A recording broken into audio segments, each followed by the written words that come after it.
So we Alrighty. are live. There we are. So I'm just gonna say hi to the people here. Claude, welcome. I think it's the first time I see you here. A little homestead by the beach. Marilyn, nice to see you. Tracy, Tihan141 Homestead.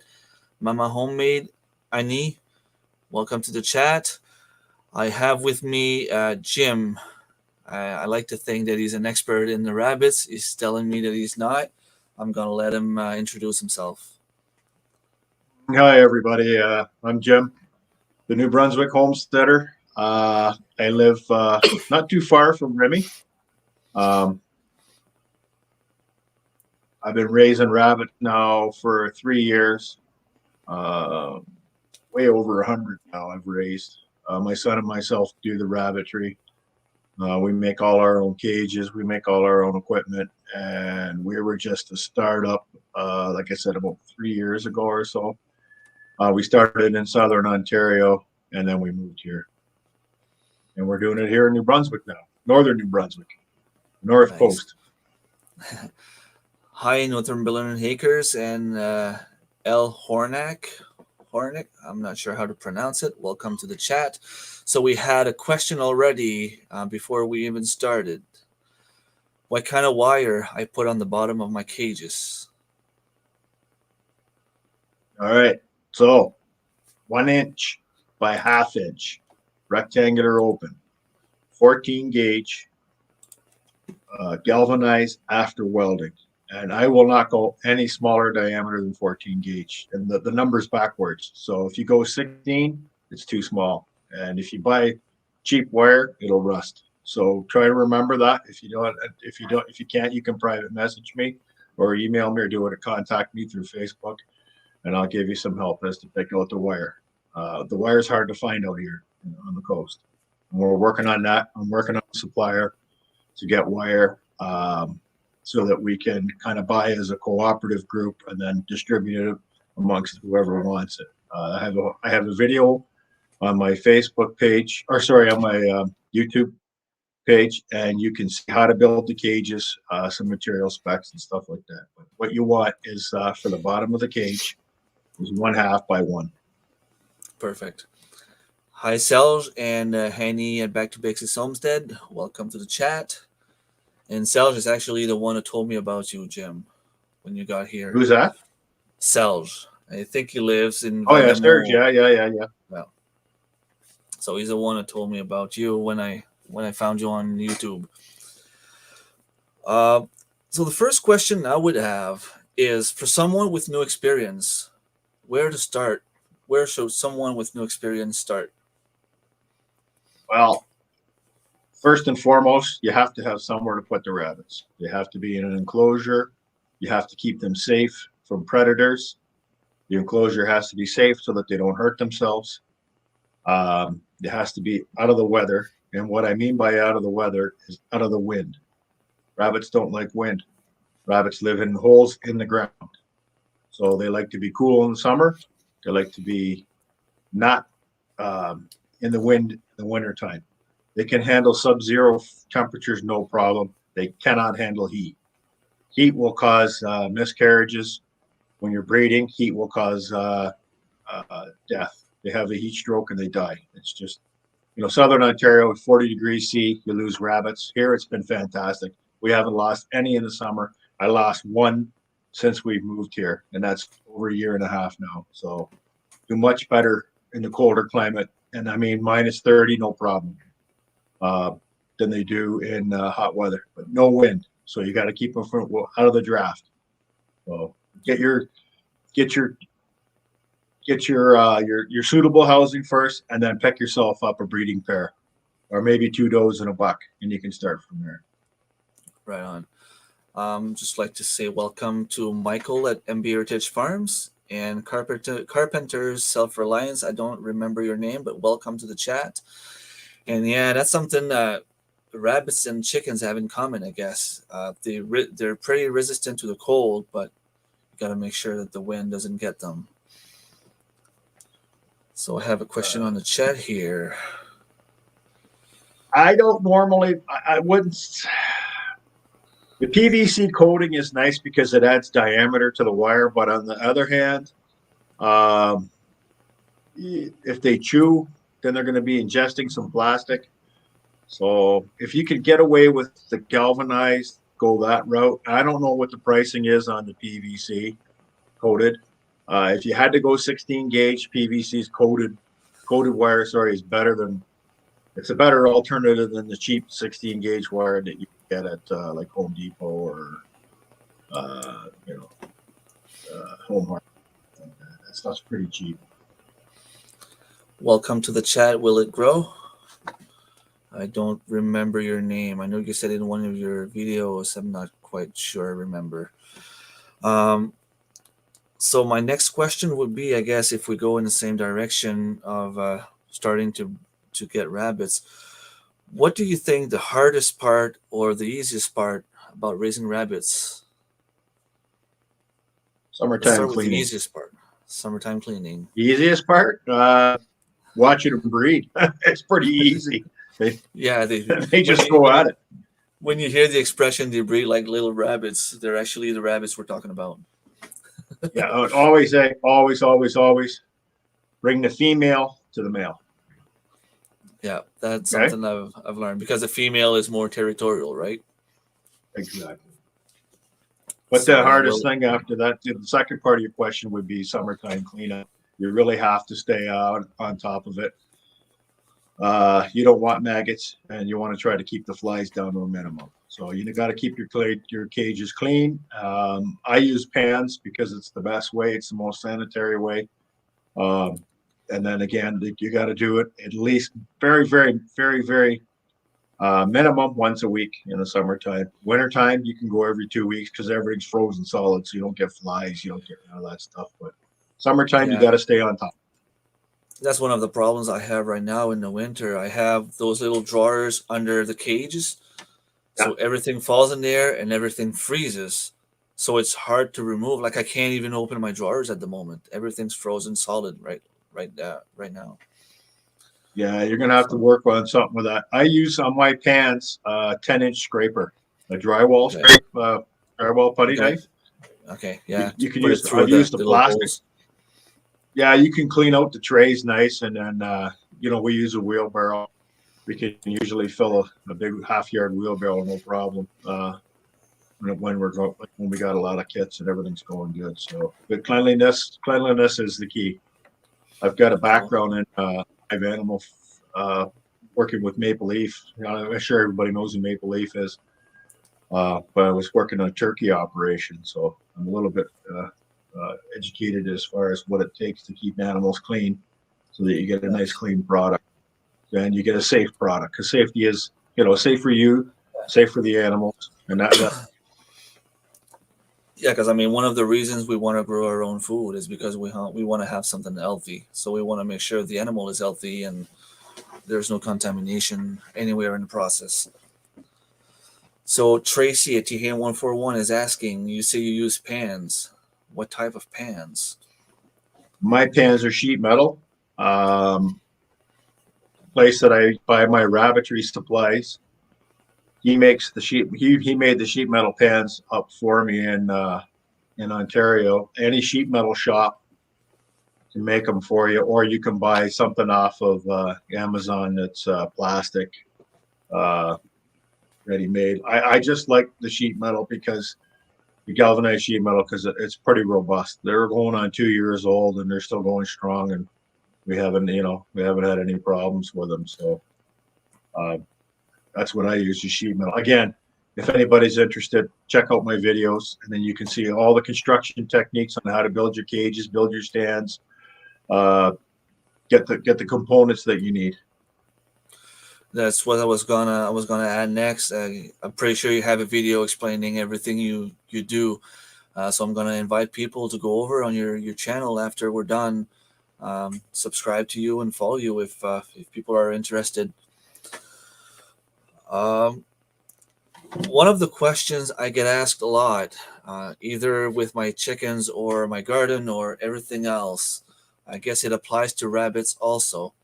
Financially speaking, is it worth it? That's a loaded question. I'll tell you why. When I was in Ontario, it was lucrative. I sold rabbit manure, and I sold rabbit manure for more than like it cost me $18 for a bag of feed, and I could sell a bag of rabbit manure for $20. So I made money, lots of money. We sold rabbit manure that we couldn't keep up, and the gardeners love the stuff because it's ready to go in the ground. It's ready to go in the plants. You don't have to let it rot for a year. It's not a hot. They call it a hot manure, right? It's not hot. There's no ammonia in it, so the stuff's fantastic. Rose beds, marijuana, whatever you're growing, rabbit pellets are the way to go. Meat wise, we would do a harvest. I always had it professionally. All the meat was professionally prepared, inspected at a government facility, vacuum sealed, and that way I could sell to anybody. It worked out fantastic. I couldn't keep up in Ontario. Northern New Brunswick, not so much. We're having a hard time marketing the product because I have to go at least down to Moncton to do a kill, or I could do roadside sales, but word of mouth on the internet, like I said, we couldn't keep up. If we did 25, I could have sold 35. So that was, is keeping up. Here, we're still working on establishing the market. We have a little bit of work to do. We've sold lots of rabbits since we've been here. Most of them go to breeders, and I like to supply the homesteaders with a quality animal so that they can get going and they can start feeding themselves. So that was our key focus, was freezer rabbits and supplying livestock for other homesteader and small farms. Right on. And from what I know, from my own experience, I guess, and from what I hear around me, people will go and buy compost. They'll go and buy a bag of compost, $20. You can put the compost straight in your raised bed and sow your seeds directly in there. What do you think is so different maybe in the mentality that people have in Ontario versus what people have here? Do you think it's because people don't know better? Maybe they don't know how to use the rabbit manure? Because I have rabbits here, and personally, I don't know how to use it. Like I could just go and put the manure like under my apple trees and stuff like that, but how would I incorporate that in my garden? Is that something you know? The way I incorporate it, see, I grew tomatoes and hot peppers, cucumbers. What else did I grow? Green peppers, red peppers. I grew all kinds of stuff like that. And I did raised gardens, raised bed gardens. What I would do with the manure is just turn it in with a shovel. So I took it straight from the rabbits, straight into the garden, turned it into the soil. The first thing I noticed was worms. We got earthworms like I've never seen before. The earthworms seemed to come up after the manure because it was just like a magnet. Everybody knows that earthworms are fantastic for your garden. They aerate the soil and you get worm castings as a fertilizer. I never had any problem with my plants. The only problem that we had in Southern Ontario was drought. And we had a bad summer and I lost most of my tomatoes, but I was able to keep my peppers, and all that was due to I think the fertilization, the amount of peppers I had, I was throwing them away. I had too many of them, and that was Scottish bells, jalapenos. I had all kinds of peppers, yellow hot peppers, red hot. In New Brunswick or before when you were in Ontario? When I was in Ontario, so I'm trying to establish the garden here, and that's the other reason why we have the rabbits is because it's the fertilizer that you get out of them. Is amazing. It's amazing for your plants. I don't know why more people don't use it. In the U.S., 4-pound bag goes for $10, and a 4-pound bag is nothing. So I mean, here a bag that I was selling easily weighed 40 pounds. So and I'd sell it for $20. Wow. And yeah, it was, like I said, I'd take a feed bag and completely fill it with manure. And there you go, $20, right? Roll it into your roses, roll it into your vegetables. Around your trees, it's fantastic. But like you said, I didn't establish. Go ahead. But I was just gonna say, once you have your little community done around here, hopefully that's gonna help also because I mean, I really believe that people should know about that stuff. So maybe I'm thinking that maybe they don't know. So that might be the hardest part of your marketing plan, I guess, is to make sure that people know about you because you're new in the area, and also that people should know about the rabbit manure itself. Yeah, that's. I mean, I came here last winter. I spent the time to get some stuff done around the property. We had a big cleanup to do. I had dumpster here and everything. The place was a mess. So we were working on that. This year I want to, I bought some equipment. We have tractors here. We got all kinds of stuff. I want to be able to get ready, get back into gardening again. It's a little cold to climate up here, so I'm going to figure out some things that I can grow successfully. And the rabbits I think are part of that ecosystem that helps us. To maintain that growth. There's just the soil here is a lot of clay. There's not a lot of organics going on, so I think the rabbits are a big part of that. So that will help it. Northumberland Acres is asking, what about root vegetables? I haven't grown any root vegetables, and from what I've heard, that the rabbit manure is so how do you put it, safe, I guess you would say it, why not give it a shot? I mean, the only thing you can just try it and see. It makes grass grow like I've never seen before. So, and there's a question there. I got to answer this question. Sorry, man. That's okay. Al Hornick, where did you live in Southern Ontario? I'm going to tell you something right now. You're not going to believe this. My wife was born and raised in Welland. I lived in Welland for 10 years. Um, Yeah, that's strange to look at because she was, I don't know if you remember Welland, she was on South Pelham Road. So she lived on Foss Road, which she's from the Foss family. So there you go. But thanks for the question. That's great. Cool. Hickory Croft Farm. Hello, Chris and Steph. I'm not sure which one of you two is there. Hickory Croft Farm, if you don't know them, Jim, they're the ones that gave me the information I have right now about rabbits. They have a farm in Ontario also, and they do all kind of stuff. So I was kind of hoping that they would be here, and maybe later if they're interested, and if you're still here, I would invite them over, and you guys can just chat about rabbits because you're probably the two most knowledgeable people I know about rabbits.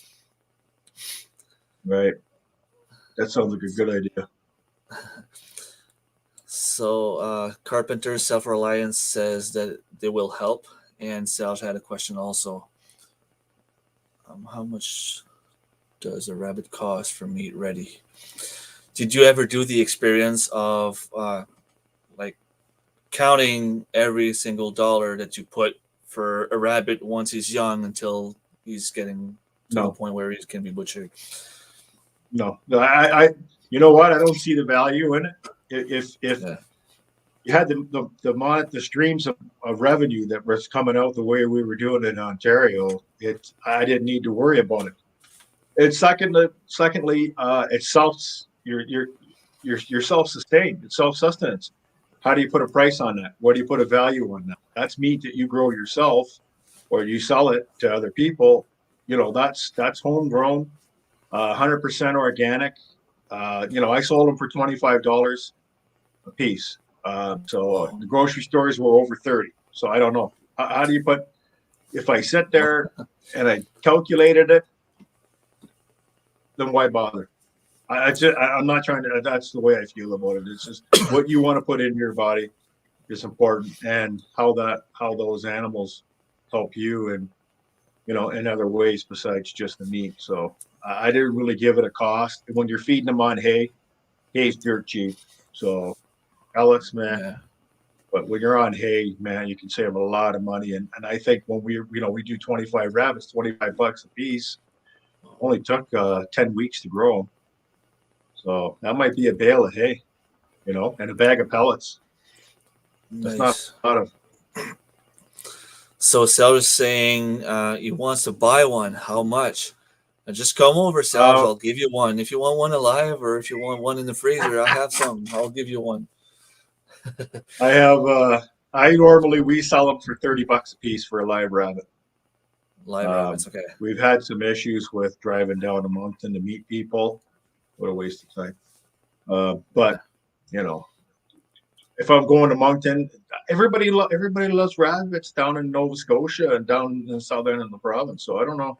So we'll do it if we plan a day. Then we're going to Bass Pro Shops or monkeying around going shopping in Moncton. You'll let people know. We'll set it up. Yeah. Hello, Rebel Caners. Tammy is in the house. Rabbit is a hard one. Grocery store versus how much it costs to grow because it's an excellent staple, but not something you would likely buy as a staple if you didn't grow them. And I agree with that because I've never had rabbits before the one I ate the other day. Hickory Craw Farm actually did a video explaining the finance behind their rabbits. I know that it kind of goes a little bit against what you were just saying, Jim. The way they made their calculation was the feed versus how much a pound of meat they add at the end of the year, and I think it came down to $9 or something like that a pound. But it was something that they didn't do as well this year because last year they were a whole lot better on that cost there. Well, there's the economy of scales as well. So when Yeah. you're doing more rabbits and you're doing hay is so important. I can't stress that enough to anybody. If you got a good source of hay, you can really save a lot of money, like $5 for a 60-pound bale of hay. I mean, and I got 10, 12, what I got, like 14 out there right now. And I go through a bale of hay probably once every 5 weeks, 6 weeks. That's $5. Oh, wow. 2 bags of pellets. So, it depends how you're looking at it. It depends how fast you can get your rabbits up to market weight. That depends on the breed. Some rabbits are ready in 9 weeks. Some are ready in 12, 13 weeks. Depends on the size of the litter that you're doing, or how many you breed at the same time. So it's wide open. But again, it's an organic food that you're in control of what you're eating, or you're in control of those animals. So I don't know. Again, $9 a pound sounds a little bit high to me, but if that's what it is, that's what it is. So that means Yeah. 5-pound fryer is worth $40. So is a 5-pound fryer worth $40? I don't know. Is a steak worth $35 for a pound of steak? I don't know. Not sure how much It's it all is right relative. now. Right? I don't even buy steaks at the grocery store anymore. I have plenty of moose in my freezer, and I can't eat beef. I don't Okay. know. It doesn't taste anything. Like I don't know. I tried a steak once, and well, not once, but I mean lately I've tried a steak and it has no taste. I don't know. It's, So little homestead by the beach. Oh boy, 2 bags of feed per week right now. How many rabbits are we feeding for 2 bags a week? That's interesting. I'm guessing it's a lot because I have 9 rabbits and I go through one bag, uh, maybe every second week. Yeah, that's with the hay. 1 bag a month.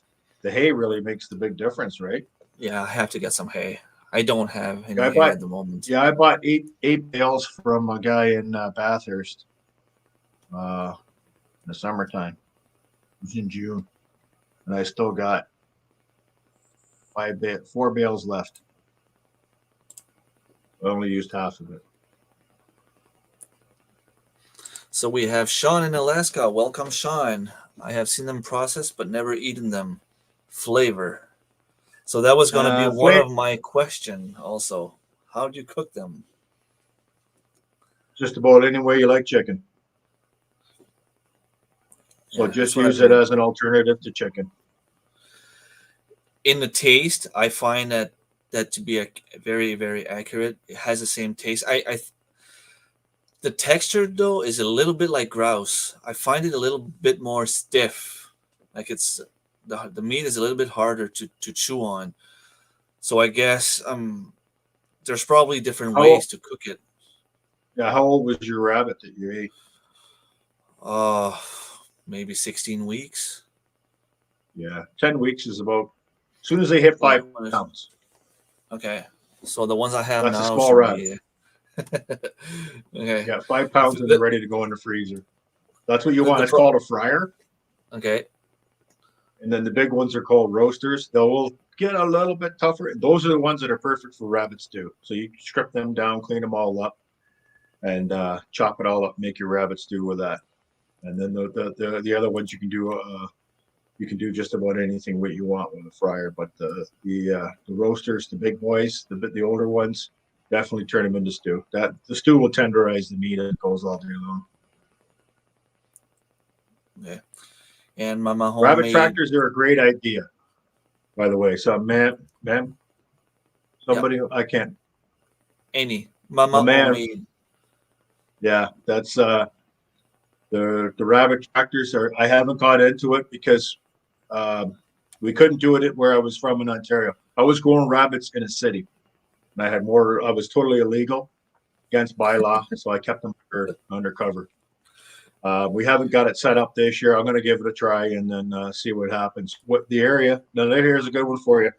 The area that you leave the rabbits in, let the chickens finish up when the rabbits are done. And then you'll see your chickens will flourish, and it's kind of part of that whole ecosystem thing. Oh, cool. And Chris at Hickory Croft Farm is saying that the price per pound included covering of the breeders as well, but feed prices haven't helped. So basically, when he did the calculation, he counted the price that he paid for the rabbit for the breeders, not just the rabbit that he put in a freezer, but the breeders, from the previous generation as well. That explains it. So Little Homestead by the Beach is saying she has 31 rabbits, about 20 are adolescent teenagers. Yes. 31. 2 bags a week though. Eat hay. I can't remember going through that much when we had. I'm trying to think. My big litter I just cleaned up. We would have had over 40 rabbits for sure. I had 13 and 8.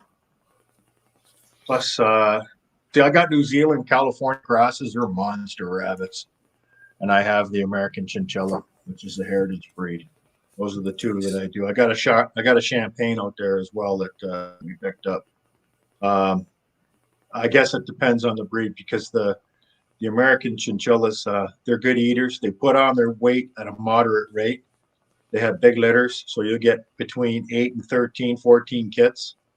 The New Zealand's they're friggin' monsters. In 10 weeks, they're already at 5 pounds, but I only get 3 or 4 out of a litter. So do you go look at it by volume or by by weight? So you got to look at it 2 different ways. So,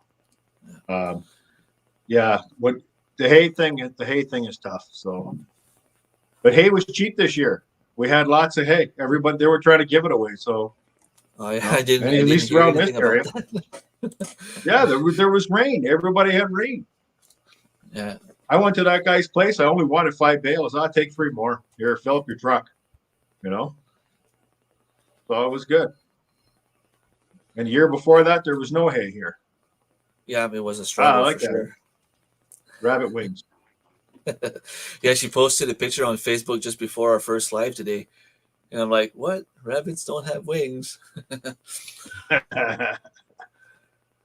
Dog food. That was another one. Dog food is another use. Believe it or not, we've had people coming by just for dogs, and they breed to feed their dogs. They want fresh meat. Yeah, raw diet for their animals, and rabbit is a good alternative to chicken. Cool. So there's that too. Yeah, Sean, I would definitely try it. I think it's worth it. If you like chicken, you'll like the rabbits. Boosters to make it really versatile as ground. Okay. Yeah, definitely ground meat. Again, like I said, if you can do ground, you put recipe for ground chicken or a recipe, mix it with pork if you want a little bit, because rabbit's not fat at all. When you dress out a rabbit, they don't have their fat is it's not integrated with the meat. Their fat collects in fat pockets on the outside of the meat, so it's not in the muscle structure. So rabbit tends to be very lean. It's the highest protein of any meat animal that you're going to eat. So if you want to mix that up with ground pork, make a burger. Who knows? Make anything you want out of it. Like it's just as um, it's a versatile meat, so you can do whatever you want with it. Mhm. And Little Homestead saying that she doesn't have any hay around, only homemade hay that is are not mowed grass. Hay is grass. I don't know if you can do a small area of hay. You can grow your own. I mean, Yeah. um, just do an alfalfa Timothy mixture. I mean, I haven't tried it yet myself because we have another farm south of here down in Rogersville that we're trying to get established. So I got Yeah. many irons in the fire, and it was just easier for me to pick up the hay off of a farmer who was cutting it. It's an hour's drive. Pick up pellets at the same time we got the hay, and it was a one stop, one trip to feed the Mhm. animals for a few months. So it was okay In that way. So in Rogersville, that's where your son lives, right? no, he lives here with No. me. We've got a Okay. farm sitting down there. Okay. We got 35 acres to start working on. It's got to be cleared out. It was an old Brussels sprouts farm. It's grown back in with bush. So Cool. A nice yeah, project for the future. Chinchillas are nice. My friend grows them down in southwestern Ontario. We raise a Champagne d'Argent. We have 11 breeders. I love those rabbits, by the way. They're beautiful rabbits. Don't know which if is the that kids thing. would let me. Huh? Yeah, um, we sold a lot of breeding rabbits down in southwestern Ontario. So I don't know, maybe Hickory Croft there. Maybe we know some of the same people. But our first foray into rabbits was a friggin' disaster. It was a disaster. We could do a whole TV show. We could do a whole live stream on it. I won't go into it today, but uh, it did not turn out well. We had some big trouble, and then we smartened up real fast. Well, that's the thing. As long as you can learn, move forward. Yes. Have a good bone to meat ratio and agree hay prices were good this year. That's one thing I've heard also. I guess there's more meat on a rabbit than there is on a chicken once they're Yeah, deboned. I did California Cross, Femelle Géant de Flandre. Not sure about those breeds. Well, I don't know much rabbit breeds in the first The place. Californias are big rabbits. They're big. Mine weighs 15 pounds, so they're a monster rabbit. People come here to see the rabbits. They cannot believe how big those New Zealand California crosses are. They're monsters. Hmm. Tracy's saying buffalo don't have wings either. Yeah, those buffalo wings, they're so good. They're so good. Hello, That's chicken. funny. For chicken coop for the soul. Welcome to the stream. The babies were huge. Yeah, I'm guessing California, if they're that big. We use rabbit for our cat food, organs, and other breeders usually. Older breeders usually. So Yeah, they that's use the fine. rabbit for cat food. There's no reason why if you have an older animal breeder that you want to take out, cull it out of your stock, then there's no reason why you can't. Yeah, rebel canners, exactly. You can use rabbit, same as chicken, exactly. But she does a lot of canning, so I guess she probably cans the meat. Yeah, I've never tried canned meat. It's something I want to get into also. That's one of my goals for this year. You live in an area where you could substitute maybe with twigs and cut browse, maybe a little. Okay, he was talking to a little homestead by the beach. Twigs is an alternative, I guess. Doesn't Yeah, probably doesn't rabbits, replace the hay, but they're wood chewers, so it's important that they have something to chew because their teeth never stop growing. You'll run into breeders that have teeth problems with their rabbits. So I think the hay is really super important. Uh, it gives a rabbit something it's their natural thing to do. So To me, in my mind, I can see the rabbits right away. If I go in there and put hay in, their whole demeanor changes. I don't know if you could tell if a rabbit was happy, but they just seem happier. It's natural, and the pellets, they're okay. But I think that the natural cut hay it mimics so much what they eat in the wild that's, to me, you can't get any better. Yeah. I'm trying to go through the chat here. We need to try pressure canning some rabbit this year. I've done it canned with the stews and stuff, but never on its own. So I guess we'll see a video coming on that soon, Chris. There you That'll go. be interesting to see. I had another question here for you. Summer versus winter. You've already spoken about how it's probably harder on the rabbits in the summer because of the heat than there is in the winter with the cold. Is there anything else that you could tell us to help us raise the rabbits, whether it's in the summer or in the winter? What other things you do differently beside, of course, like I can't put them on grass because there's like 3 feet of snow. You give them hay, but is there any other things that you should keep in mind?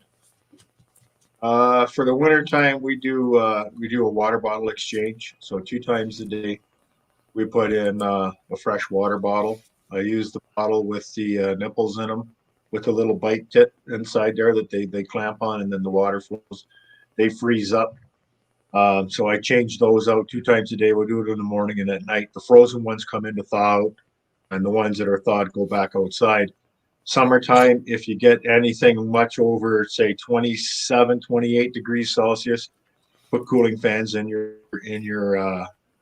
rabbitry. And I don't mean your enclosure will heat up naturally in the summertime. Don't blow the wind over the rabbits, but draw the heat out. We have exhaust fans that we got on Amazon. We raised our rabbits in the city under a half.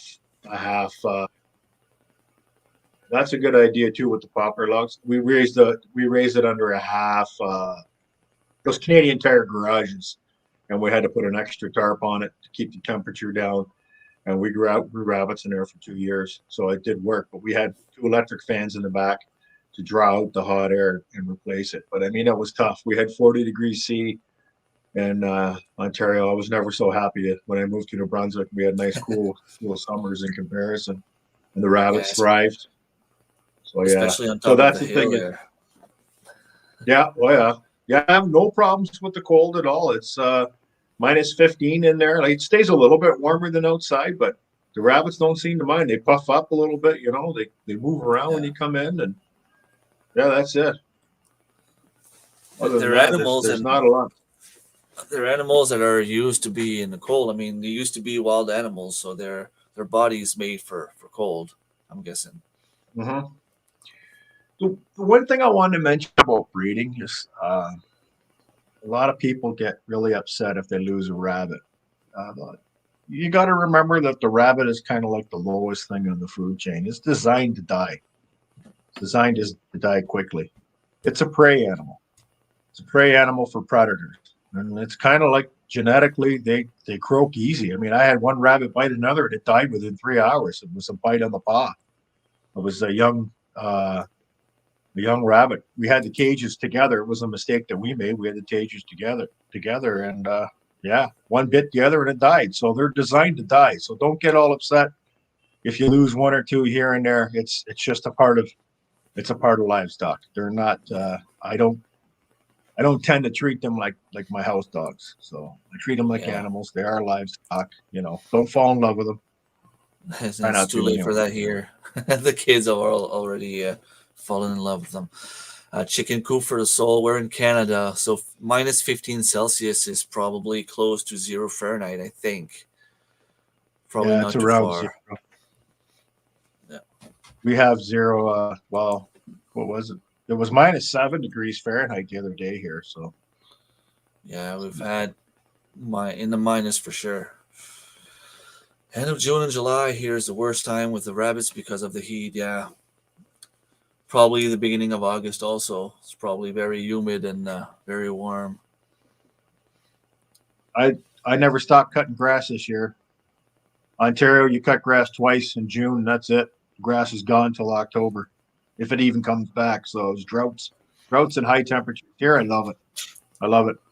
I don't mind cutting grass. So the cool temperatures were amazing for the animals. They're amazing for myself. I don't even have air conditioning in this place, so I love the climate here. Hopefully I can grow tomatoes. Anybody out there in the area grow tomatoes? Help me out. um, Haney and Back to Basics Homestead has a couple of videos on tomatoes. She's very, very good with the tomatoes. I guess you kind of need greenhouse if you want to have more success, but I've seen it done without the greenhouse. Okay, another question or message here. That's where it's nice when all the kids look the same. Kids like them when they're all little, but when they're copies of each other, so they don't get as attached. Maybe that's something I should Yeah, try. Because that's here all true. they did was pick, oh, I want the silver one. Oh, I want the brown one. Okay, well, I want the white one. And now I ended up having to put them aside, and I guess I'll have to keep them as breeders. Um, Now we get in the interesting questions. Um, we'll start to talk a little bit more about breeding rabbits. When I got my first rabbits, it was in February, and I had them in cages that I built myself in the garage. Um, I didn't close the top of the cages, so they jumped over and they all ended up in the same cage. And of course, I had a male and two females, so you know what happened. It didn't take too long that I noticed that the female, well, I was pretty sure she was pregnant, and she was. So I brought them inside and gave them like a little corner in a big wooden container box I had. I would clean it out every couple of days to make sure there was no mess in there. So I guess my question would be, did I do well, or should I just kept them outside, or what's the best way to breed once they're bred? What's the best way to take care of the little kits? Um, that's dependent on temperature. We do a thing called shelving. If we don't feel that the temperatures are right, either too hot or too cold, we will take the young rabbits. I mean, we're talking the day they're born, they come in the house. If it's cool temperatures, we're after. It's cooler in the house than it is in the barn. They come in the house. If it's freezing cold temperatures, then we bring them in the house, and that's called shelving. You can look it up on the internet, and we do the shelving thing. Uh, Not all the time, just if we perceive that there's any problem. The rabbits are not like cats or dogs. They don't lay with their babies. They feed once or twice a day. You can tell if your kits have fat bellies and they're warm, they're okay. So that's why we did the shelving thing. We just saved three last month by bringing them in the house and shelving them for about a week, 2 weeks. I think Jake was bringing them in and out, and now they're fine. They're out there. No problem handling them. No problem touching them. Take them away from mama, bring them back. You can see in my videos the enclosure we use for the babies. We had the best luck that way. Inter, Inbred, interbreeding, whatever, brother to sister. It's not ideal, but lots of breeders do it. From what I understand, the best inbreeding is father to daughter. That keeps that's I don't know. I don't do that much inbreeding. I've only had it happen once by accident, and other than that, I keep two different bloodlines of the same breed running side by side, so then I can do crossovers. But other than that, they're if you colonize your rabbits, good luck because you don't know who's breeding with who. So you're going to end up with whatever you end up with. So there's a lot of people like Interesting. colonies, and I don't do colonies. I cannot track the health of my animals if they're all 25 rabbits in one cage or one Yeah, enclosure, right? cool. Very, So, but very I think you did interesting. fine. No, if you were able to, losing a couple of kids, no big deal. The only thing I can say about breeding is if you're trying to hand feed them, good luck with that too, because it usually doesn't work out. It doesn't work. So, and I know lots of people that try and do it, and I know lots of people that refuse to do it. So, if they have Hi, problems Michael. with them, they don't bother. Yeah, it makes sense.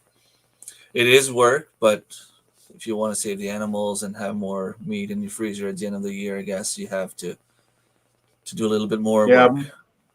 mostly you'll end up killing them from asphyxiation, from drowning them with kitten formula and all this other stuff. I don't Yeah, know. I don't. I think it's a disservice to the animal too. So cool, cool. So, is there, according to you, what would be the best time or best age to start breeding the rabbits? I think the last ones, Alice was no kid's name I'm right. Alice was about 10 months old, and then we started breeding her. Greta we got, she was already breeding age. Most of the ones we bought were already breeding age, but the ones that we do, yeah, she was about 10 months. So up over 6 pounds, 7 pounds. Start to Okay, breed them, I guess. because they can breed earlier than that, but you Yeah, don't think it but would be a good then idea, I or don't think I think that's when you're going to get babies, kits on the wire, and they won't pull fur because they pull fur off themselves to make the nest. If that kind of stuff happens, your likelihood for success will go down a bit, especially in colder weather. If you catch them in the warm weather, you can warm them up and keep them alive. You can hold the rabbit down, pull her fur out if she didn't pull any. You can do the forceful thing, pull her fur out of her chest, put it in there, and keep the rabbit. There's different things you can do, but yeah, hand feeding, forget it. I don't do it. I know it cool. sounds cruel, but that's just the way it is. Yeah, well, nothing is ever, well, everything is cruel, I guess, when you talk about homesteading with animals. There's always a little bit cruelty in it, but it is what it is. We have to deal with it. And I mean, we were saying on a live the other day, like it's not always easy to kill an animal to put food on your table, but it still has to be done. And I guess you're a hunter, I'm a hunter.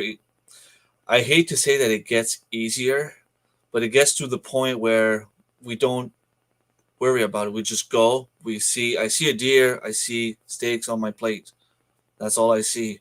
And I mean, you have to get to some point where, like you said, you don't name the animals. You don't see them as pets. You have to see them as food. And I guess that's the best way to go. We keep our 4 female lions, have 3 bucks so we can cross back and forth and keep them somewhat unrelated.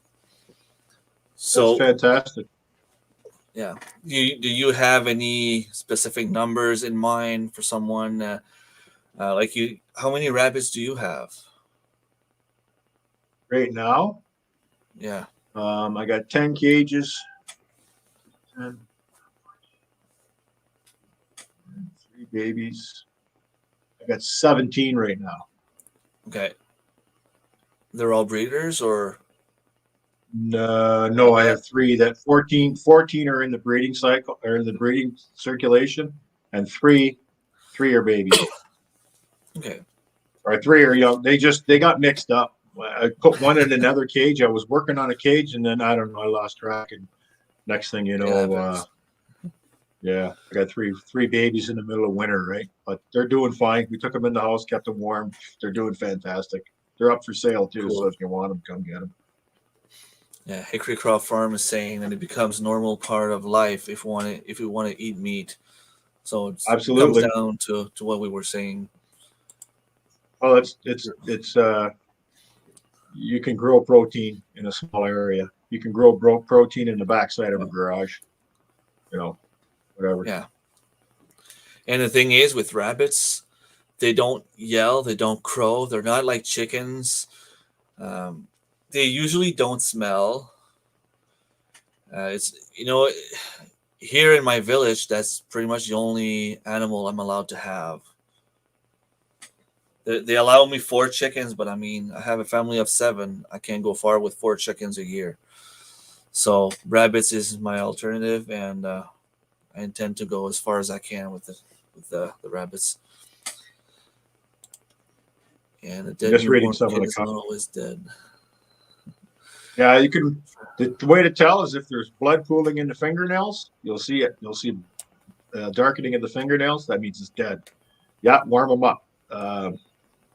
Crazy as it may sound, I belong to a rabbit group on Facebook. The women put them in their cleavage and warm them up that way.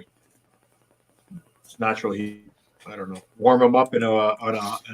I never had any luck with the electric blanket or the heating pad. I think it was too hot too fast. But a slow warming, I think, is okay. But if you want to try it, go ahead. Like I said, but if there's blood in the fingernails, if the fingernails don't look semi-clear, like your fingernail, and they blacken up, that means the animal's dead. It won't come back. Good. That would have been good to know when I had some kits that died on me last year. I cried when we had to put down one of our chickens who survived a predator attack. That's one of the things with rabbit also. I'm guessing that you probably don't have as many predator attacks on them. Chickens, you want to have them free range a little bit more, I guess. Rabbits, if you let them free range, they might not come back. Well, you got hawks here, little rabbits. You got the crows. You got eagles, obviously, around here. You got weasels, Cats. Weasels are bad, yeah. cats. Weasels are bad. That's why mine are in the garage. I forfeited my workshop because we're going to put up a building this year for the rabbits. And because I don't use the Canadian Tire tent up here in northern New Brunswick. It was fine in the city in southern Ontario, but it won't work here because I'm scared to death of coming in there and everything's wiped out by a weasel. And there's lots of weasels. I've seen them running around up here. So I keep them in the garage. It's secure for the animals. I had one in my garage last year. They're nasty. They didn't go after my chickens though. My chickens were fine, but I was feeding my chickens and I saw a little white spot like from the left of my eye, the corner of my eye, and I turned around and I didn't know what it was. And then I started looking, like I kept looking to see if something would come out from that hole again, and then I saw it coming out. It was a black-tailed weasel, the little white little boogers. I put a trap and I caught him almost right away, but I was lucky that he didn't go after my chickens. I'm guessing was probably uh, feeling the field there. It was getting ready to attack. We just didn't have time. Yeah. Hard to put down an animal for sure. Yeah. Like it doesn't get easier, but it gets to the point where you just go with what you have to do. And have you thought about doing goats, cattle like cows? I really want to do cattle. That's my dream. My retirement comes, I'll be doing, I think what I'm going to try, I was going to try Herefords, but I think I want to do a small herd of Dexters. But that's where our end goal is. Pigs, yeah, I'd love to do pigs. I got so many things that I want to do. I just got to get set up. I want to start off with chickens this year. But I got to get everything. Like I just bought this place, so we're working hard on it, doing all kinds of things. And here in my village, that was the main issue. I had pigs, and as soon as I put the pigs on my property, there was complaints all over the place. The thing is, the reason they don't allow pigs is because they don't want to have the smell. But I'm allowed to buy a truckload of pig poop if I wanted to have pig poop on my land to make some compost. So I don't see the difference. I mean, it doesn't make sense.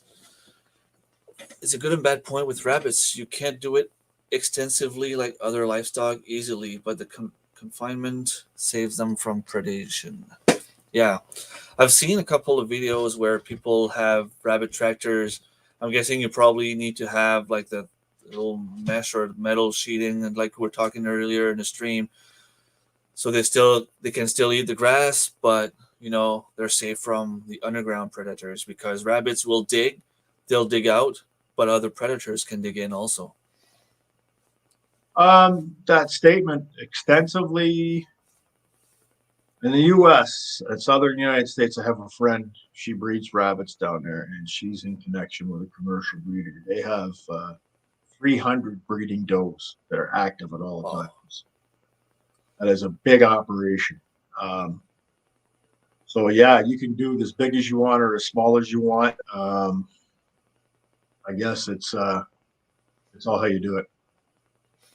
And I've seen Joel Salatin, the way that he does his things. He had a lot of rabbits, and he has like the chickens on the ground and the rabbits in cages and all that there. And like you were saying, they're all in their own little ecosystem and they all work together. And he has a lot of rabbits too. It's fermenting feed on the ground. It smells. Yeah, I didn't smell any of that here. If you're talking about the pigs, maybe that was the the issue. And but I mean, I didn't. The way that the wind was blowing all the time, like I didn't smell the pigs. I was here. Like sometimes you could smell that there was pigs in the area, but it's not like it wasn't suffocating. Like it wasn't bad to the point where I wouldn't want to go outside. But people like to complain for no reason all the time. So we have tried pretty much everything, but there are a lot of big risks with bigger livestock. We like smaller animals, sheep, poultry, rabbits, etc. for sustainability. Yeah, you guys have a lot of sheeps. I I don't remember, Chris. You guys have horses, right? Or is it cows? I don't remember. I think you have something bigger than sheeps. But when you live in a small area like we do, I mean, rabbit is probably one of the easiest thing to start with. That and chickens. I mean, people always go to chickens, but with our conversation, the conversation we're having now, I think that people will probably start going with rabbits now. Well, pre-World War II, rabbit was a big meal, was a big staple in everybody's diet. I think Yeah, what happened was Walt Disney made that movie Bambi, and that was the end of rabbits. yeah, Bugs Thumper Bunny. killed it. Yeah, I mean, before that, you went to the store every day and got rabbits. So that's what my mother grew up on eating rabbits, and yeah, it was a main part of their staple, more so than pork. So Yeah. Take care, Hanny. Oh, this one. So we have one horse, two ponies, but did have three cows. Yeah, I knew I wasn't crazy. Chicken coop for a soul. I'm blessed we moved recently. No one has complained about a rooster. I got Yeah, one living right behind me. Right, the neighbor's yeah, got one. I hear them all summer. I love it. yeah. I mean, you move in the county, like in the country, you know that you're gonna have some animals around you. Like, what's the point in living in a village if you want to have the same thing you have in the city? It doesn't make sense. No, To me, I it doesn't agree. make sense. I agree 100%. So I had one more question for you. I don't know if that's something that you can explain on a stream or if it's something that you might have a video to send us to for later. What's the easy way to differentiate a male and a female? Like I know I've seen some videos of people, showing how they push on the belly a little bit, and but I've tried to do that. I mean, you can't even hold the rabbit; they'll kick you in the face and like take one of your eye out. So what's the The best way to do it? easiest, you get them in the position, you hold them in your arm, you get them upside down. I usually do it with two people. Uh, Got to support the rump of the rabbit, and then you push down on the genitals. If it's a male, if it's an adult male, he'll have testicles hanging out. If it's an adolescent, if you push down, you'll usually see his penis pop out, but they keep it tucked inside. I've heard people describe it as a male will look like a donut, and a female obviously it looks like a vagina. It'll be a slit, so you'll be able to see. And if you push on it a little bit, elongate it by pushing on the genital area, you'll be able to see right away. Like I said, it'll pop out if it's a male. His penis will pop right out. So it's not that easy when they're 4 weeks, 5 weeks, but then after that it gets pretty easy. We've only had one mistake, and I didn't sex the rabbit. Like Jake sexed it and ended up selling a male to a woman who wanted a female, but she was happy. We sold her another female. She kept the original male, and she's down in Charlotte. She bought a bunch off of us. So um, yeah, it's not that hard, but I could do a video on it. I guess I should maybe. And Yeah, yeah, that'd be nice to see. Decentralized food system works well for rabbit. Lots of people with small herd across the country, but big agriculture is not set up the way we are right now, unfortunately. Yeah. It just on a quick note, um, I really want to get this point off my mind, is to let people know that when you're dealing with rabbits, they're so fragile in nature that cleanliness is the most imperative thing that you can do. Um, there's so many bacterial hazards that come from breeding animals, and rabbits are very susceptible. Uh, they don't like urine soaked wood. They don't do well on any of that stuff. So please, if you can avoid it, stay away from wood um, structures. Stay away from wood floors. Stay away from anything that'll grow bacteria, because bacteria is going to give you your biggest problems. My cage system, you can see in my videos, we take it all out once a week, pressure wash them. They're super clean. I can bleach them. I can really keep down that bacterial growth, and that's what's going to give you problems. So if you want to start out new, and we made the same mistakes. We put wooden hutches, got rid of everything. We went to steel. It was just so much better. So if you want ideas, I can send people plans, drawings, whatever you want to get off the ground. But please make sure you keep your animals clean. Cleanliness is going to go so far. You'll have so few problems. Thank God we don't have bot flies up here in the north in Canada that I know of. Maggots are a big problem. You want to keep the maggots down. You want to be able to control the flies. I've done videos on that too. But friends, the best thing you can do is be clean and keep your animals safe. Cool. Chicken coop for the soul. I don't know if you meant if you can't have chickens, but here in my area, I'm allowed 4 chickens. I don't think I'm allowed ducks. Basically, I'm not allowed to have anything else other than cat, dogs, guinea pigs, rabbits. That's birds, maybe if they're inside. Like, but Quail. beside that, I Quail is a good alternative. it is. I would have to check with the village if I'm allowed to. I You don't won't think see so. them. You Yeah, you won't see them. You won't hear them. They're only this big. yeah. They're little tiny things. You fill the whole garage, nobody'd even know. Good to I'm know. anti-government, so I don't care what the village says. You know what I mean? I don't care. Yeah, Put it to you that way. Don't bug me. I won't bug you. yeah. That's a good way to see it. I A lot like of this people hickory seem to. craft. What? Yeah. No, go ahead. I was just I like reading what this they hickory. were. Yeah, the hickory craft farm. They got it spot on. They got it. The decentralized food system comment spot on. Small animals you can go do anywhere. 1 acre, 2 acre, 3 acre little homesteads. You don't need 100 acres to grow animals. That just you got to think outside the box. And I love this person. Spot on. And a lot of people seem to have issues with livestock, yet they want cheap, easy access to meat and eggs, etc. Yes, that is true. How come eggs don't go so well around here? I don't get that. I have a hard time finding a good supply of eggs. Most people are not allowed to have eggs because they're not allowed to have I got a chickens. I got a guy in Matapedia. I buy eggs from every once in a while, but he's inconsistent with his delivery, right? Okay. I But yeah, used I'd to like to see have someone do I chickens. used to have some, yeah. I know there's a farm in Samo, not too far from here, Fontaine and Fontaine's farm. They have chickens, and they were just saying earlier this morning, I think, that they need to expand their chicken flocks because there's a lot more and more people asking for eggs. I know they also Yeah, do some meat. I think they want to have some sheep meat at some point. Right now, they had some pig meat, they might have some beef, and everything is 100% organic. They had turkeys also, and they made a meat sale a couple of weeks back. So if yeah. I something you're got lucky interested this.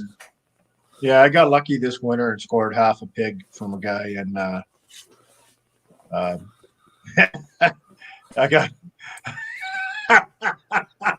Oh, I'm loving the comments. Yeah, a libertarian. Woo! Yeah, but I scored half a pig off of a guy at work, so that was pretty cool. We did some trading. I made him some shotgun ammunition. He gave me a good deal on a half a pig. So that whole getting into the community and that It's starting to get that there. synergy is starting to take place. We're starting to starting It, network. it takes a while, and it's even worse now with all the restrictions in place.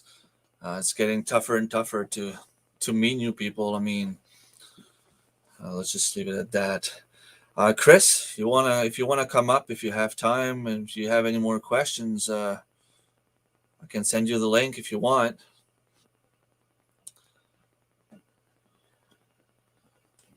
If anyone else has any questions about rabbits or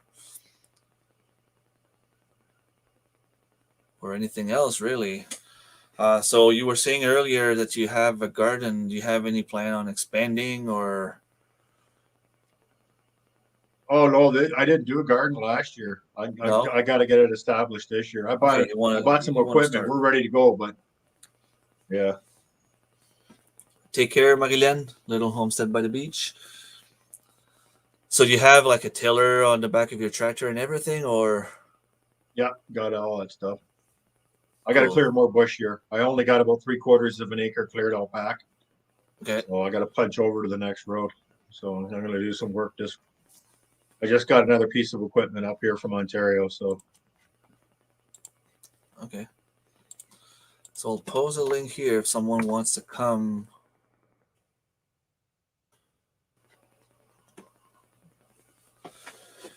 There isn't much questions right now. I think people are sleepy. I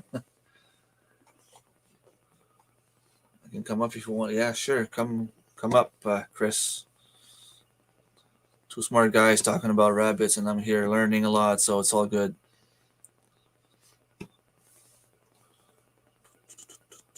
Should be here anytime.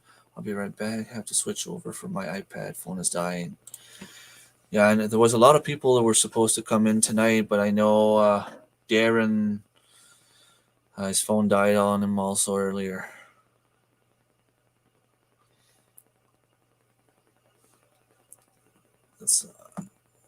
I was able to ask all the questions I had for you.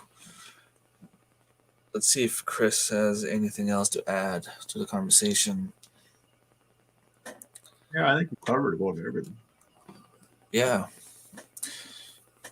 I'm learning so much. Good, Tracy. I know Tracy is in the New York State, not New York City, New York State. I used to And go to New York State quite a bit. Oh, there's somebody's coming up. Yeah, Chris. Hi, Chris. Hello.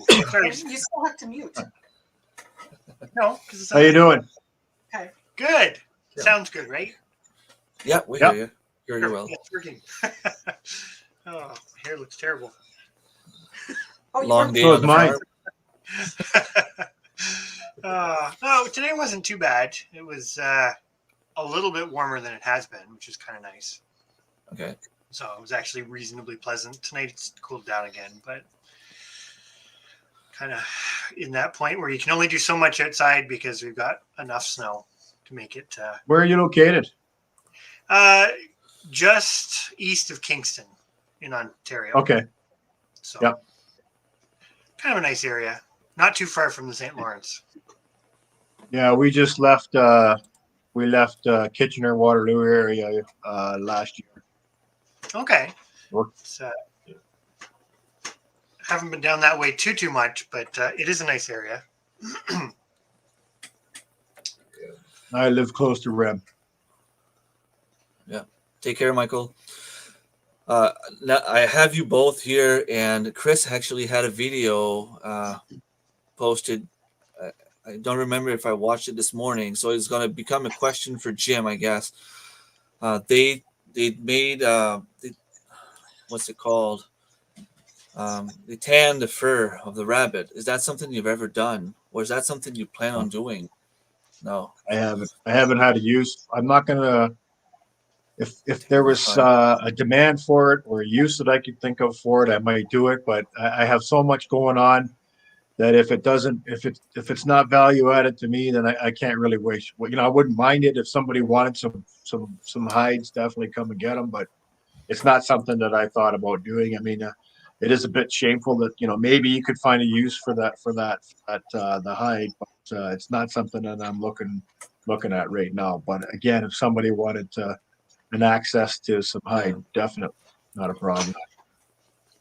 So I guess, Chris, what's the point of doing it for you? What do you have in mind now that you have some hide on the? Well, in exact use yet, we don't really have one, but we're going to make something out of it, whether it's mittens or even just hats. I mean, Stephanie does the quilting and whatnot, right? So we'll be able to figure out what you need for they call it needles and stuff to sew them together and that sort of thing. So right now they're just on the shelf, but we've kind of just been going through them. Just happened to be down here. The one downside, Very nice. the one sort of downside to them, from like a meat perspective, is I'm not going to say you can't tan like the fryer rabbits, but they're thinner, right? The skin's thinner. So it depends what you're going to make them into. So what we've been doing, last year we did it too. We've still got them in the freezer to do. Now that we figured it out a bit better, they're older rabbits. So some of them are like ex-breeders, or it sounds terrible and it's totally not economical. But we end up usually at certain points of the year where we just don't have the time to get everything butchered on time. So if we have some late ones, sometimes we will just hold on to them till kind of end of December, and then you end up with a much better pelt, like kind of like your late summer, early fall litters. Sometimes we'll hold on to them a little longer. You get more. It's not as economical, but on a small scale, you get a little more meat, and then you get fur. So. Yeah, that's good. I mean, that diversifies your program. So, you don't have to always stick to just doing fryers. You can do some roasters, you can do different things. I mean, that's kind of a good thing with rabbits is, there's no real one formula that fits everybody. You can do whatever you want. No, exactly. And I don't know, like we've hummed and hawed about it for a bunch of reasons, because we do have a bigger property that we can raise bigger livestock. Like I said, we ventured into the experiment with cattle and decided that wasn't for us for a variety of reasons. But we kind of keep coming back to it because, like, you had a good point. The economics are not by any means the be all and end all of it, because there's so many things that it's like the furs, right? You can put a dollar value to it, but it's kind of hard to, because it has a value to you, unless you are. I guess it changes if you try to make it into a business, but if you're just doing it mostly to feed yourself, and then, like you say, a little bit of extra diversity. Just going to take a second to say hi to Creekside Maples and Brenton Gardner. Hope you guys are doing well. Hello, guys. So if you haven't done so already, go subscribe to Hickory Croft Farm channel and Jim NB Homestead. Jim's NB Homestead. They're both specialists in rabbits. So, yeah. I don't know if we're really specialists or we've just had them for a while. We've done it long enough. It's like, don't know when to stop. Well, I will say that's something we found, and I don't think we've ever really articulated it super well, but because we've been doing, how many years have we been doing rabbits? So we've had them for 9 years, and I'm going to say the first 2 years were rocky, for not terrible, but it was just like, I'm going to say it, even if you go and seek out good breeders, the rabbits aren't always exactly what works for how you want to manage them and that sort of thing, right? Like we had some that, we had to cull for crooked teeth and this, that, and whatever. And then you kind of get to a point, and then it just sort of magically works. Basically, you're right. But you have to do that, work with it and selecting and all that other stuff, and be tenacious enough to stick with it long enough. I think you can. It works with any kind of livestock. The nice part with rabbits is you see the light at the end of the tunnel a little bit sooner maybe than other things, just because of how many generations you can have. in a short period of time. Or that's my thoughts, anyways. Oh, that's fantastic. You're 100% right. There's we only had it the first couple months was the problem, and then we rolled through that, talked to a bunch of different breeders, we connected with some people. My son decided that he wanted to do the American chinchilla. It is a heritage breed. The breed is actually, it's not an endangered species per se, but it is a dwindling a dwindling breed that it is a heritage breed, and they want to bring it back. So there was some interest in breeding the American chinchillas, and we had lots of people contacting. I've had contacts from all over the world for the YouTube channel. If I could figure out a way to, like, the Filipinos, they want them, but I have no way of getting them. So I mean, there is big interest. I the big white ones that we got, the New Zealand Californias, the male, the Joker, he's in all my videos. He's a fantastic guy. He's the best temperament of any rabbit that we've ever owned. Some of the ACs are fine. Some of them are nasty. But that's rabbits. You get some good ones and you get some bad ones. Oh, absolutely. We've only had our worst rabbit ever. Excuse me. She was a doe, and she was one of our foundation does. And when she wasn't bred or didn't have kits with her, she was terrible. Like, you wouldn't stick your hand in the cage. If she was bred or if she had kits, she was like a pet. It was really bizarre. She's the only rabbit we've ever had that has been that way. Very interesting. Yeah, just like everything, they're all different. Yeah. The only experience I have with rabbits right now is whenever I try to pick one, they try to scratch my face out. So leather gloves and long sleeves. You'll be all right. yeah. No gloves and a t-shirt, you're asking to get scratched. Definitely strongly suggest the long sleeves, no matter what. Because all it takes is one kick the wrong way.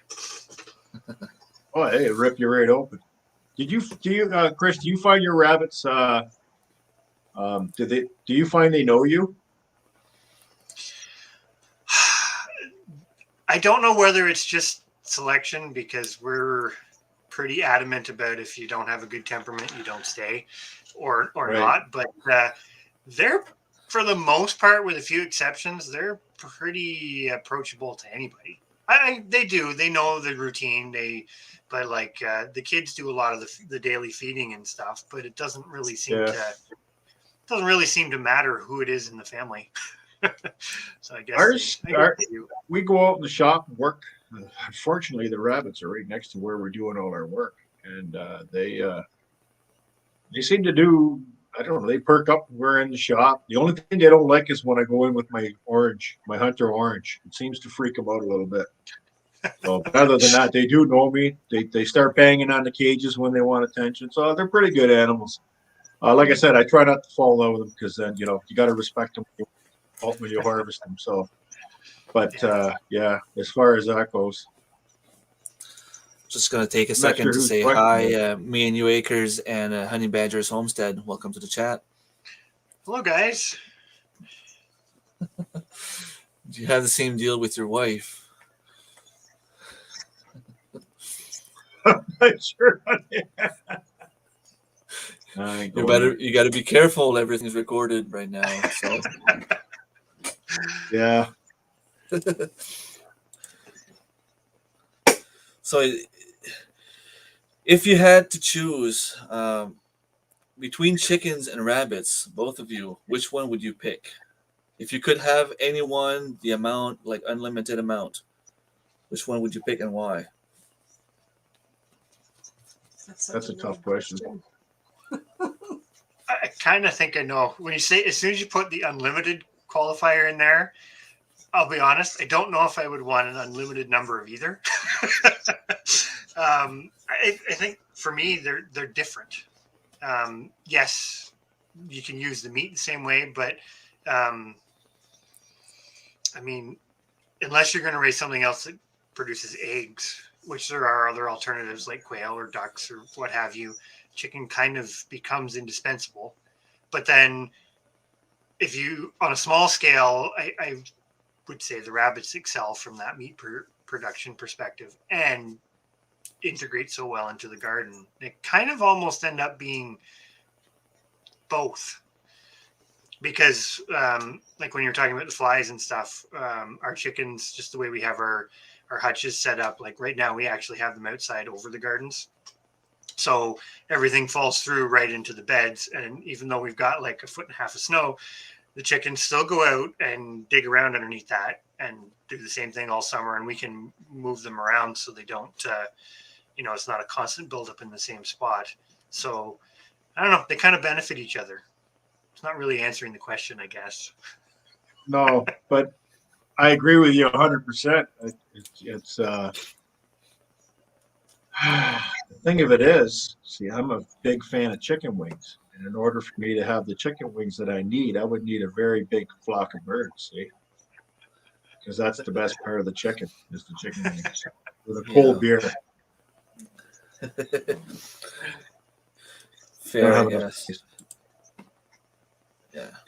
I agree with the comment about the dual purpose, or I think any livestock, the more you can get out of it, and I don't mean that in a negative way, just the more things they bring back to your homestead, farm, whatever, the better, right? So it's like, if you're getting the manure, how do you put a value on it? You can, but at the same time, it is indispensable if you want to do the gardening, right? So it's all on how you look at it, I guess. They both have their pros and cons, I guess. Well, they mostly have pros. They don't have much cons, except for the fact that you got to feed them and care for them. But I mean, you have to do that for all animals. That's why I wouldn't necessarily want an unlimited number of them. Yeah, because once you've got this is true. Yeah. Unless they can go out and collect their own grass for most of the year. Well, where any of us live, nothing can really do that because we have winter. Yeah. For chickens, a lot of people around me say that they put their chickens free range in the summer and they barely don't feed them. Mm-hmm. So, we definitely find that. Well, we still feed them, but like this year we grew out, was it 80 some? 89 chickens or chicks this year. So when you have that many, you're still feeding them. But when they definitely won't go off the, so won't sidetrack into chickens too much here. But I think like chickens require a bit more protein and diversity, right? And they get that in the summer because when grass and weeds and stuff are growing, they're higher in those proteins. It's a total generalization. But then you also have all the insect biomass that they're eating, right? So free ranging them makes a huge difference to their diet. If you could do that with rabbits, it would be amazing. But I don't know. You can't. It's the short answer. At least not where we are. I know historically they used to do put them out on an island, but you end up with disease issues and stuff in the long run. But I think that's probably the biggest negative we would say to the rabbits is you've got to bring everything to them. But it's completely within the realm of you can physically do that. Very good answers. And yeah, Chicken Coop for Soul says that every animal on a homestead needs to have a purpose. Mm-hmm. It is true, although we have a dog here that doesn't really have much purpose except for bringing company to the kids. And yeah. That's still a purpose. Yeah, I guess. My mouse or cat is fully retired, but she gets to just by virtue of seniority, she gets to stay. So, but she won't. We have to rely on traps because she's retired and she refuses about a retirement. But she was the best mouser, best little animal catcher you've ever seen. But she's 13 years old and she's just not into it. So yeah, she gets. She doesn't really have a purpose other than to make a lot of noise and eat a lot of food. But yeah. And And I have two wiener. We have two wiener dogs too. So chicken coop for the soul is saying pretty much the same thing I was saying in terms of not feeding the chickens as much in the summer, I guess. They still need to have the balance of proteins, calcium. So they still need to feed, but they don't go through as much feed in the summer as they would do in the winter. No, exactly. Well, I think that's one of the biggest things with chickens too, compared to a lot of other. I'm going to say it this way and regret my words, but a lot of other common livestock, they need a really diverse. Like chickens are quite the omnivore; they eat everything, right? Including each other. Yeah, they would eat the variety that they would eat compared to, well, like rabbits, right? They don't need as much variety. Still need variety, but they can get it from a smaller range of food items than chickens can. It's probably chicken's biggest negative. Question for you, Chris. Are you giving your rabbits anything that's not basically grass proteins or pellet related? Like, do you feed them anything else? Yes. They do get the pellets and the hay, but like in the summertime, they get a lot of various garden weeds. We do feed some root vegetables and stuff. We're actually looking at trying to potentially up that. We've done some experiments with different things like beets and stuff. We have done. We did grow fodder just with wheat. We tried barley, and we tried oats. We didn't really like the performance of those. They ate it, but it didn't grow well. And we switched to wheat, and I think it was about a 7-day grow out period. And it really, as a maintenance ration, like to keep breeders and whatnot, or even when they're getting to the end of the grow out phase, it worked really well, but it wasn't enough for the younger ones. They just didn't grow fast enough.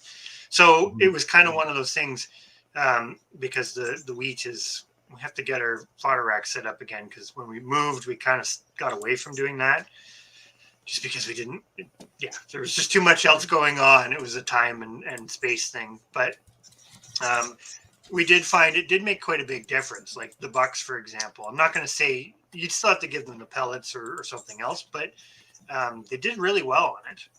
It was even the does when they were like pregnant, they still did really well on it. It's just it wasn't enough to make the kids grow really fast and well when they were younger.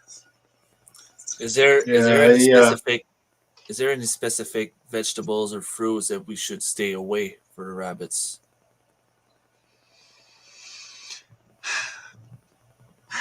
That's a tough one because we haven't tried like feeding them anything that you would kind of categorize as a no feed, like tomato plants or things that you just kind of inherently know that's probably not a good idea.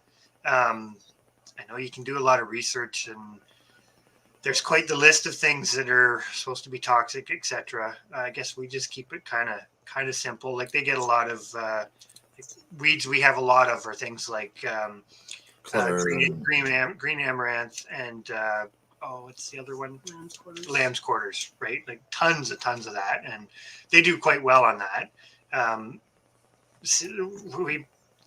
It sounds funny, but even in the summertime, we've got a bagger on the lawnmower, and we'll sometimes, again, it's not a staple, but we'll mow the lawn, bag it up, and they don't eat it as well as hay, but we still give it to them in a small amount, and then you mow your lawn in strips.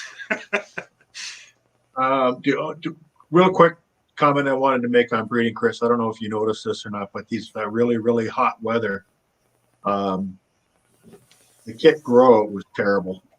They would not grow. Mm-hmm. It was very. Wouldn't eat. I had staggered litters so I could see it. I could see it as soon as we hit July. This is in Ontario. As soon as we hit July, it was, and we had some of like the newer litters then. I couldn't believe, because I had 4 grow cages full, and the ones that were born July and August, forget it. So we stopped breeding in the summertime. in Ontario.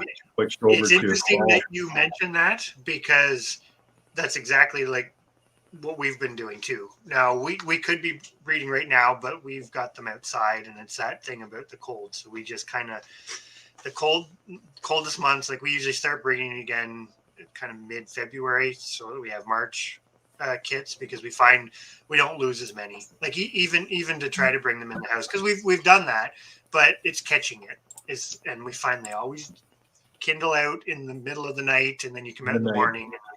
They've done their thing, so we kind of stopped them. The latest we've tried is like having a litter born like around Christmas.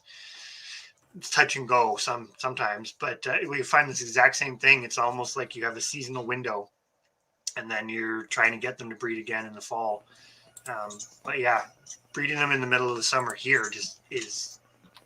If you could control the climate more, like if we had them inside in a barn where you could control the climate, you could keep them going year round. I think that's another thing. Like for a lot of people who are new to raising their own food, they read about rabbits and it's like, oh, I can grow meat year round, which is like true. Well, it's true, but depending on where you are, you might have to manipulate your environment a bit. Like I think there is sweet spots in parts of the U.S. where it doesn't get cold enough to really stop breeding, but it also maybe doesn't get hot enough, and we kind of get both. So welcome to Ontario. Welcome to Southern Ontario, I guess. Yeah, it was a problem for us. So I'm not sure what we're going to do this cycle. I think we'll probably start mid-March up here because it's a bit colder. And then even still, we're on a mountain up here, so it's even colder again. It's about 2 degrees colder all the time than anywhere else. I just don't want to get into shelving and all that. Some of my moms are fantastic and some not so much. So, that's completely yeah. fair. Actually, to be honest, it's nice to hear. It's nice to hear similar experiences, because we haven't talked to too many people, because most of the people we know that have rabbits are kind of newer to it. But from somebody that's done it for a while and had basically the exact same outcome, that summer is just just kind of a no-go for any kind of production. Yeah, all I do is worry about flies. That's the big thing. Keeping all the cages clean, all the pressure washing, all that stuff, because I'm a freak about cleanliness. So, like I said, we'll probably do 4 or 5 litters this year and see how it goes. I'm trying to establish a market here right now, so because I can't eat it all. So, in order to keep it going, I just buy 3 or 4 off a rem a year and not worry about it. But in order to keep it going, I'd like to have a better market for my product. That's where we've been always on the balance of, because we sell some breeding stock, but we don't. We've looked into trying to sell them as actual, like as meat and stuff, and without going into it, it's not easy where we are. Even getting them. No, processed. I mean, we had a bait was the processing plant. It was in St. Arthur, Ontario. So we used to run them up there, and he'd process them out. They were inspected, and then they're vacuum sealed. And I had no problem selling them. If I had 100, I could have sold 100. But up here, I haven't yet to find a butcher that's licensed. So that's a little bit of a problem in this area. So I'm going to work on that more. That's a big challenge. It's kind of, I know, I mean, we've talked about this before, but that's a huge challenge, right? Depending on where you are, is access to abattoirs to be able to sell the product. Yeah, because I can tell. Go ahead. Was that Remy? I think there's an abattoir in Saint Leonard that would be the closest one. That's an issue Fontaine and Fontaine's farm had also, when they had to, because they were killing their own animals and selling the meat, which they were allowed to sell the meat, but they were not allowed to kill them, the animals themselves. Yeah.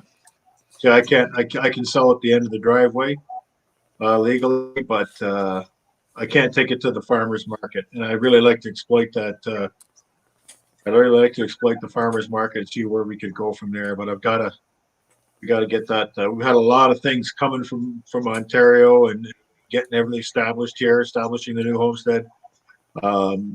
We've had a lot of irons in the fire, and I want to get back to that to be able to see if we can put something together, and to be able to supply at the farmers market or different sort of venues to sell a product, as well as keep the product for ourselves. And I haven't sold any manure since I've been here, and the manure sales were really good in Ontario. We made a lot of money off of manure, so that was a good thing. We just that's haven't. good to know. I always get $20 a feed bag. Our thing is we use it all. Yeah. Oh no, I did too. I stopped selling because I needed when I put my gardens in, and I had to use it all. But I mean, for a while there, we could do a bag every 2 weeks, so it was like steady money. You always bought a bag of feed, right? You go to TSC, we sell a bag of manure. There's your bag of feed at TSC. So it was always kind of a perpetuating thing. So we don't have TSC here either. Well, that's kind of another bit of a bummer. And for rabbit stuff, we got all our stuff in Grand Valley from Grand Valley Rabbitry. Okay. I don't know if you heard of him. I have. Brian? I think they have a website too, don't they? Yeah, he does. Grand Valley? Yeah. Yeah, Brian's a good guy. He made the pan for us. We bought all our supplies from him. I'm having trouble finding wire here, but Bathurst Agricultural Society in Bathurst is going to help try to work with us and try to find some, because I get all kinds of people asking me about cages, so to supply the cage material, the wires and whatnot. Yeah, I was one of the person asking for cage. Well, I'll make cages as soon as I get the wire. It doesn't take me long to slap a cage together, but I'm just trying to source the wire out. And it's very expensive. It's heavy, so it's expensive to ship. If I go back to Ontario for a visit, I'll bring back a couple of rolls of wire for these poor New Brunswickers who can't get cage wire. That's the thing about planning road trips. You always think in the back of your mind, what can I bring back with me? So Honey Badger's Homestead, she says that she gets $2.50 or $5 for a feed bag. I was getting $20 for a feed bag. And the home marijuana growers were my best customers. They like to grow their weed in rabbit manure. Mm-hmm. So there's a market there for you. Put it on Kijiji. The ads on Kijiji, it was gone. Sold. People got mad because they couldn't make enough. There's an idea for you, Chris. Give it a shot. Justify more rabbits. Well, I don't know if I'd go that far, but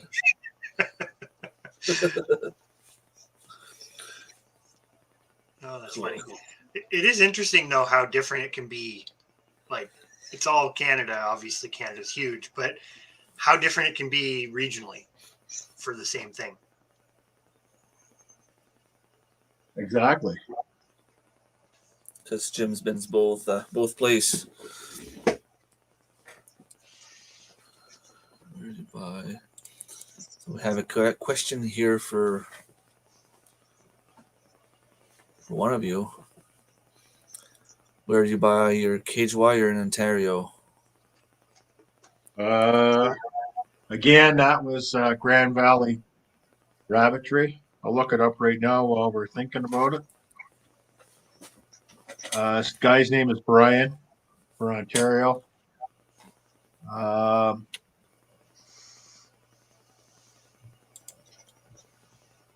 I'm not fine. Oh, Grandview Rabbitry. I'm sorry, guys. It's Grandview Rabbitry. The website is grandviewrabbitry.com. I'm curious, honey badgers, whether they collect that from somewhere local or I know in some parts of the world it's quite a big commodity, but I've never really heard about that being collected too much in Canada. Yeah. I don't remember the last time I saw a bat in Canada. We don't have much around here. Yeah, I was going to say, depending on the species, some of them aren't very common anymore. A bunch of them have pretty much been wiped out by soil fungus that affects them when they're hibernating. Chris will have to do a video one day where he goes out and he's Batman because he's got a bat. He has a bat detector. That's a whole nother discussion. A new challenge. Dress as your superhero to do the chores. I'm Batman. Hi, Homestead Aquarius. Welcome to the chat. Hello. Yeah, I'll I put always this joke last about the time. kids about that too. Do you want chocolate? Well, the rabbits give you chocolate. They've yet to buy that one.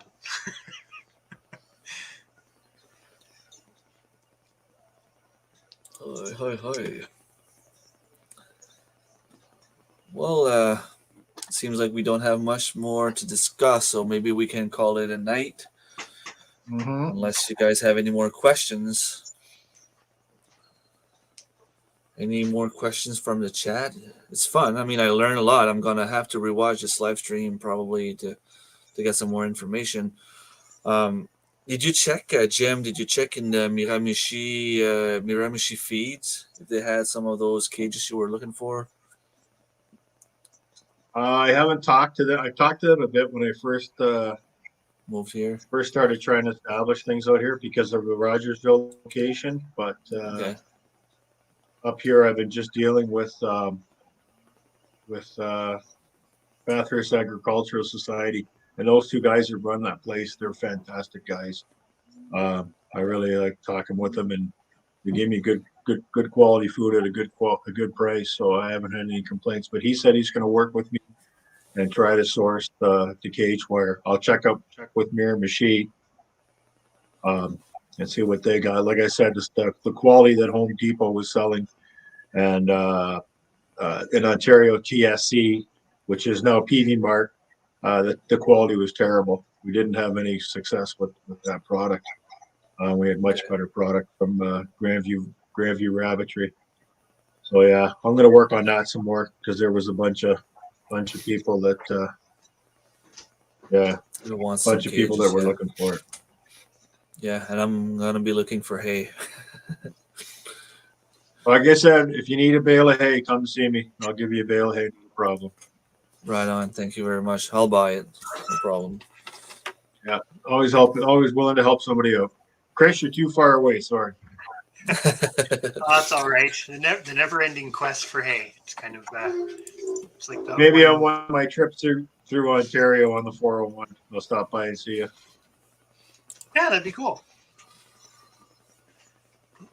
That is right. expensive for the bat manure. Yeah, I would say 45 to too. 65. $45 to $65. Larger freezer bag size. Well, guys, I got to get up to work tomorrow, so I'm going to call it quits tonight. Thanks, Yep. Brem, for setting all this up, bud. This has been fantastic. I really appreciate you reaching out, Chris. It was great to meet you.